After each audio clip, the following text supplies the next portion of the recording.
Messieurs, dames, première anecdote, peut-être la vraie, peut-être la fausse, on sait pas. Mais alors, on est nuls.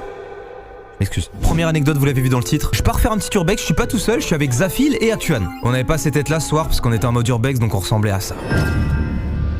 Je vous recontextualise un petit peu. Une fois, on se balade en voiture avec les gars et on passe à côté d'un hôpital abandonné. Et pour ceux qui sont là depuis longtemps sur la chaîne, vous le savez, mais j'adore explorer des lieux de ce genre. Donc, qu'est-ce que je dis aux gars? Venez, un soir, on se pose, on y va. Quelques jours, c'est cool, il est 21h et on se dit, let's go. On arrive devant l'hôpital, on commence à faire le tour pour trouver une entrée et en fait, très simple, il y a un mur explosé. Il y a eu un coup de, je sais pas, un coup de TNT. Littéralement, il y a un trou dedans, donc on rentre. Pas trop de difficultés et tout, et donc on commence un peu à explorer. C'est un peu décevant parce qu'en fait, tu sens qu'il y a eu beaucoup de passages, il y a des tags partout, il y a plus beaucoup d'objets, il y a beaucoup de choses qui ont été explorées. Mais c'est pas grave, on continue, on se balade un peu, c'est quand même kiffant, il y a l'ambiance et tout. Du coup, on se balade, on fait pas de bruit, on parle pas. En fait, à un moment, on arrive au 2e étage et on entend du bruit. Sauf que sur le moment, on se dit bon, ça peut être tout n'importe quoi, ça peut être un animal, des pigeons, bref. On avance un petit